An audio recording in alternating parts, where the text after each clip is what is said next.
আসসালামু আলাইকুম আমার আপুরা ভাইয়ারা কেমন আছেন সবাই। আশা করছি সবাই ভালো আছেন, সুস্থ আছেন। আমরাও সবাই ভালো আছি। আমার চ্যানেলের আরও একটি নিউ লাইফস্টাইল ব্লগ নিয়ে আপনাদের সাথে শেয়ার করতে চলে এলাম আমি মনিরা। আশা করছি আপনাদের কাছে আজকের এই ভিডিওটিও ভালো লাগবে। তবে আজকের ভিডিওটি আমি শুরু করছি বিকেল থেকে। এখন হচ্ছে আসরের পর আমি আর আরিয়ানা একটু চলে যাচ্ছি রাজলক্ষ্মীতে। আমরা রিকশায় করে যাচ্ছি। আর রাজলক্ষ্মীতে কেন যাচ্ছি আপনাদের সাথে তো অবশ্যই শেয়ার করব। আমরা চলে এসেছি রাজলক্ষ্মীর একটা ট্রাইপড, মোবাইলের কাভার বা এই টাইপের জিনিসপত্র যে দোকানে পাওয়া যায় সেখানে। এই দোকানটা নিচতলাতেই রাজলক্ষ্মীর। এখানে আসার কারণ হলো আমার ট্রাইপডটা নষ্ট হয়ে গিয়েছে, যার কারণে আমার শ্যুট করতে এখন অনেক প্রবলেম হচ্ছে। কারো হেল্প ছাড়া কিছুতেই কোনো কিছু শ্যুট করতে পারছি না। তো এই টাইপের ট্রাইপডগুলো আগেও নিয়েছি আমি, 4 থেকে 5টা ইউজ করেছি। এগুলো খুব বেশি দিন টিকে না, এই জায়গাটা লুজ হয়ে যায়, তারপর মোবাইলটা আর কি পড়ে যায়, ঠিক মতো শ্যুট করা যায় না। তো আবারও এই টাইপেরই দিচ্ছিল, আমার কাছে খুব একটা ভালো লাগছিল না, আর দামটাও খুব বেশি চাইছিল। তো ওই দোকান থেকে আর কিনতে পারলাম না। এখন আমি চলে এসেছি রাজলক্ষ্মীর 4 তলায়, যেখানে মোবাইল ফোন সব বিক্রি করা হয়। ওখানে এসে এই ট্রাইপডটা আমার একটু পছন্দ হয়েছে। আর এখানে মোটামুটি রিং লাইট থেকে শুরু করে সব কিছুই পাওয়া যায়। আমার তো রিং লাইট আছে, রিং লাইটটা আসলে অত প্রয়োজন হয় না আমার, ট্রাইপড হলেই হয়ে যায়। তো এটা পছন্দ করেছি, এটা 450 টাকা নিয়েছে আর কি। তো কেনা হয়ে গেছে, আমরা এখন বাসার দিকে চলে যাব। বাসায় যেয়ে তো অবশ্যই শেয়ার করব কোনটা কিনলাম। বাসায় চলে এসেছি, আর এই তো এই ট্রাইপডটা কিন্তু কিনে এনেছি। এটাই বলছিল ওরা যে এটা ভালো ব্লগিংয়ের জন্য, তো নিয়ে এসেছি, দেখা যাক কি হয়। তবে আমি তো রেসিপি চ্যানেলও খুলেছি, আপনাদের সাথে এই ট্রাইপডের জন্য ভিডিও আপলোড করতে পারছিলাম না। তো এখন নিয়ে এসেছি, এখন থেকে দেখা যাক ভিডিও আমি আপলোড করতে পারি কিনা বা ভিডিওটা শুরু করতে পারি কিনা। সবাই দোয়া করবেন আমার জন্য। ট্রাইপডটা আপনাদেরকে আমি একটু ভালো করে দেখিয়ে দিচ্ছি ফোনটা লাগিয়ে, যে এইভাবেই শ্যুট করতে হয়। অনেকেই জানতে চান কিভাবে শ্যুট করি, কিভাবে চুলার কাছে রান্নার রেসিপিগুলো শ্যুট করি। আসলে এই ট্রাইপডে লাগিয়েই কিন্তু আমার সব শ্যুট করা হয়। আর এখন ট্রাইপড নেই, এখন আরিয়ানা শ্যুট করে দেয়। অনেক ইউটিউবার আপুরা কিন্তু এই প্রশ্নটা করেন, আর কোন অ্যাপ দিয়ে আমি ভিডিও এডিট করি এটা কিন্তু অনেকেই জানতে চান। তো আমি কাইনমাস্টার দিয়ে এডিট করছি একদম শুরু থেকেই। তো আর এটা আপনাদেরকে একটু দেখিয়ে দিচ্ছি, এটা মনে হয় না খুব একটা ভালো। কেউ যদি এটা কিনতে চান না কিনাটাই ভালো, কারণ খুব বেশি দিন ইউজ করা যায় না, তারপর একটু লুজ হয়ে যায়। 1 বছরে আমার 5টা ট্রাইপড লেগেছে। তো ইউটিউবিং করতে গেলে কিন্তু টাকা খরচও আছে। অনেকেই কমেন্ট করেন টাকা কামানোর জন্য ব্লগিং করি বা ইউটিউবিং করি।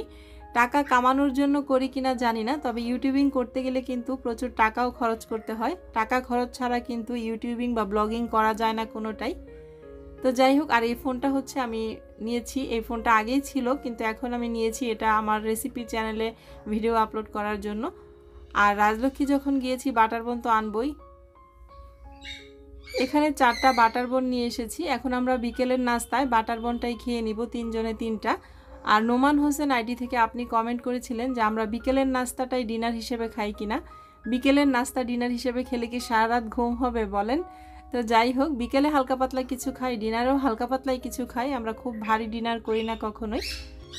যখন গেস্ট আসে তখন হয়তো বা রাতের বেলা একটু ভারী ডিনার করা হয়। বাটার বনটা খেয়ে নিলাম, আর বিকেলবেলা ছাদ থেকে কাপড়গুলো এনে শুধু আমরা বাইরে চলে গিয়েছিলাম, কাপড়গুলো গুছানো হয়নি। তো এখন ছাদ থেকে আনা কাপড়গুলো সব গুছিয়ে নিচ্ছি। আর আজকের ভিডিওটি কিন্তু আমি বিকেল থেকে রাতে ঘুমানো যাওয়ার আগ পর্যন্ত আপনাদের সাথে শেয়ার করেছি। ফারজানা আপু আপনার রিকোয়েস্ট ছিল যে আপু বিকেল থেকে সন্ধ্যা পর্যন্ত, মানে রাতে ঘুমানো পর্যন্ত একটা ভিডিও আমাদের সাথে শেয়ার করো। সেই চিন্তা থেকে আপুর কথাটা ভেবে আজকের ভিডিওটা শেয়ার করা। আশা করছি আপনাদের কাছে ভালো লাগবে ভিডিওটি, পুরো ভিডিওটি জুড়ে থাকবেন। যদিও আজকের ভিডিওটা খুব বেশি বড় না, শর্ট একটা ভিডিও আপনাদের সাথে শেয়ার করেছি, দিনের শেষ একটা বেলা আর কি। যাই হোক, কথা বলতে বলতে কাপড়গুলো গুছিয়ে নিচ্ছি। আর যদি কেউ এখনও আমার ভিডিওতে একটা লাইক দিতে ভুলে গিয়ে থাকেন, তাহলে প্লিজ ছোট্ট একটা লাইক দিয়ে ভিডিওটি কন্টিনিউ করবেন। একটা লাইক দিতে কিন্তু আপনাদের কোনো পয়সা খরচ হবে না, একটু মজা করলাম। আপনাদের পয়সাটাও খরচ হবে না, আমারও একটু উপকার হয়ে যাবে, সবার কাছে আমার এই ভিডিওটা চলে যাবে।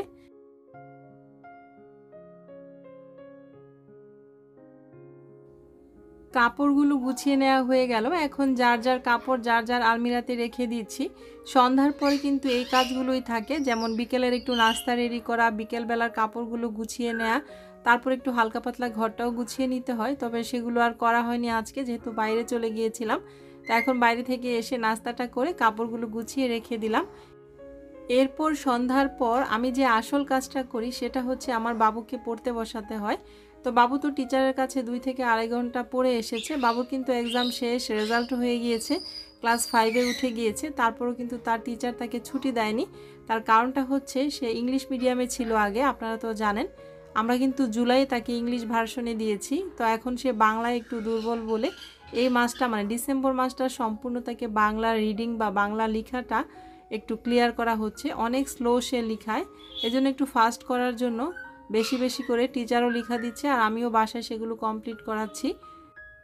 এখন বাবুকে পড়তে বসিয়েছি, 1 থেকে 1.5 ঘন্টার মতো একটু পড়ানো শেষ করব।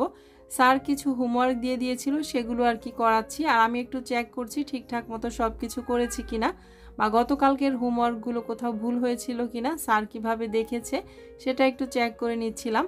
আমার কাছে কিন্তু আমার সব কিছুর চাইতে আমার সংসারের কাজ, আমার এই ইউটিউবিং সব কিছুর চাইতে আমার সন্তানের দায়িত্ব পালন করা সবচেয়ে বেশি জরুরি এবং সব কিছুর চাইতে ঊর্ধ্বে। কারণ সন্তানের জন্যই কিন্তু এত কষ্ট করা, এত পরিশ্রম করা, সব কিছুই সন্তানকে মানুষ করার জন্য। তাই ওদের পড়াশোনার দিকে আসল খেয়াল করতে হবে, ওদের সব কিছু ঠিকঠাক মতো হচ্ছে কি না বা ওরা কি করছে সব কিছু খেয়াল রেখে কিন্তু আমি বাকি কাজগুলো করি। এটা কিন্তু প্রত্যেকটা মাই করে, প্রত্যেকটা মা কিন্তু তার সন্তানের চাইতে ঊর্ধ্বে কোনো কিছুকেই নিতে পারে না। তো যাই হোক, আমার ছেলে এখানে টাইম টেবলস লিখছে, তাকে স্যার 4টা টাইম টেবলস দিয়েছে, 3, 5, 6, 7-এর। বাবু এখানে 3-এর টাইম টেবলস লিখছে। তো টাইম টেবলস আমি সবসময় ওকে রিভিশন দেওয়াই, কারণ টাইম টেবলস ছাড়া কিন্তু ম্যাথ করা কখনোই সম্ভব না। এজন্য বাচ্চারা ভুলে যেতে পারে। আমি ছুটির দিনগুলোতে বা যখন একটু অবসর থাকে টাইম টেবলসের বই নিয়ে ওকেও পড়াই, আমিও পড়ি, মানে এই আর কি অবস্থা। বাচ্চার সাথে সাথে কিন্তু মায়েদেরও পড়তে হয়, তা না হলে বাচ্চার পড়াটা হয় না। আমার ছেলে বলে আর কি, মা তুমি আমার সাথে না বসে থাকলে, তুমি যদি না পড়াও আমাকে, তাহলে আমার পড়া মুখস্থ হয় না। তো মাঝে কয়েকদিন আমি কোমর ব্যথার জন্য ওকে নিয়ে একটু কম বসেছিলাম। তো আসলেও দেখতে পেলাম যে সেই সময়টাতে ওর একটু পড়াটা অন্যরকম হয়ে গিয়েছিল। তো যাই হোক, কোমর ব্যথা হোক যাই হোক, শ্যাক দিয়ে এক্সারসাইজ করে বাচ্চাকে আমার প্রচুর সময় দিতে হবে, কারণ আমার ছেলে ক্লাস 5-এ উঠে গিয়েছে। ক্লাস 5-এ তো পড়ার অনেক চাপ। তো সবাই আমার পরিবারের জন্য দোয়া করবেন, সব কিছু ঠিকঠাক মতো করে ইউটিউবিং করেও আমি যেন সন্তান ভালোভাবে মানুষ করতে পারি। সন্তানের খারাপ কিছু হলে কিন্তু সব মায়ের উপরে দোষ আসবে। আমি অনেক বেশি ভয় পাই এই ব্যাপারটাকে, কারণ সন্তানের কোনো কিছু খারাপ হোক এটা তো আমি কখনোই চাইবো না, আর কারো কাছ থেকে কোনো কথা শুনতে হোক এটাও আমি কখনো চাই না। তো বাবু তো এদিকে টাইম টেবলস লিখছে, আর আপনাদেরকে আমি ছোট্ট একটা বিষয় মনে করিয়ে দিচ্ছি, বা ছোট্ট একটা রিকোয়েস্ট বলতে পারেন প্রতিদিনের মতো। যদি কেউ আমার এই চ্যানেলটাতে আজকেই প্রথম এসে থাকেন, আপনাদের কাছে যদি আমার এই ডেইলি লাইফস্টাইল ব্লগগুলো ভালো লাগে, তাহলে প্লিজ আমার চ্যানেলটির পাশে থেকে যাবেন, আমার চ্যানেলটিকে সাবস্ক্রাইব করে দিবেন। আর সাবস্ক্রাইব করার পর কিন্তু পাশে থাকা বেল বাটনটিও ক্লিক করে অল অপশনটি সিলেক্ট করে রাখবেন। এতে করে আমি যখনই কোনো নতুন ভিডিও আপলোড করব আপনাদের কাছে নোটিফিকেশন চলে যাবে, আর আপনারা কিন্তু যখন খুশি তখন আমার এই ভিডিওটি দেখে নিতে পারবেন। তো যাই হোক, বাবুর পড়া শেষ হয়ে গিয়েছে। বাবু কয়েকদিন যাবতই বলছিল ওর এক্সাম শেষ হওয়ার পর থেকেই, মা একদিন ফুচকা খাওয়াতে নিয়ে যাও। তো ফুচকাটা ওরা খুব পছন্দ করে, আমার 2টা বাচ্চারই খুব ফুচকা পছন্দ। তো আজকে বলেছিলাম পড়া খুব সুন্দরভাবে কমপ্লিট করে নাও, বাসার খুব কাছেই তো, আমি আজকে ফুচকা খাওয়াতে নিয়ে যাব। তো এখন আমরা বের হয়ে পড়ছি, এখন প্রায় 8:30টার মতো বাজে। আর আমরা কিন্তু হাঁটতে হাঁটতেই যাচ্ছি, আমাদের বাসার খুব কাছেই ফুচকা বিক্রি করে, অনেক ফুচকার দোকান নিয়ে বসে এখানে 12 নম্বরের মোড়ে আর কি। তো আমরা কিন্তু অলরেডি চলে এসেছি ফুচকার দোকানে, আর এই ফুচকার দোকানটা থেকে আমরা অনেক বছর ফুচকা খাই। এই মামাটার ফুচকা আমাদের খুব পছন্দ, আমরা মানে একরকম ওনার দোকান ছাড়া অন্য দোকানে ফুচকা খাই না বললেই চলে। তো এই তো আমাদের ফুচকা চলে এসেছে, তবে আমি বেশিরভাগ সময় চটপটিটা পছন্দ করি, ওরা বেশিরভাগ সময় ফুচকা খায়। তবে আজকে 3জনই ফুচকা নিলাম। এই ফুচকাওয়ালা মামার কাছে কিন্তু দই ফুচকাটাও পাওয়া যায়, আমরা নর্মাল ফুচকাটাই নিলাম, 60 টাকা করে প্লেট এই ফুচকাগুলো। তবে 2 ভাই বোন প্রথমে ঝগড়া করছিল, আরিয়ানা বলছিল 7 নম্বরের ফুচকা অনেক বেশি মজা, আর বাবু বলছিল এখানকার ফুচকা বেশি মজা, কারণ আরিয়ানা যে উত্তরা হাই স্কুল অ্যান্ড কলেজে পড়েছে সেখানকার সামনের ফুচকার কথা বলছিল আর কি, ওর কাছে সেটা নাকি বেশি মজা লাগে। তো তবে আমার কাছে এখানকার ফুচকাই বেশি ভালো লাগে, কারণ অনেক বছর যাবত এই এক মামার হাতের ফুচকাই আমরা খেয়ে যাচ্ছি। তো যাই হোক, কথা না বাড়িয়ে ফুচকাটা শেষ করি।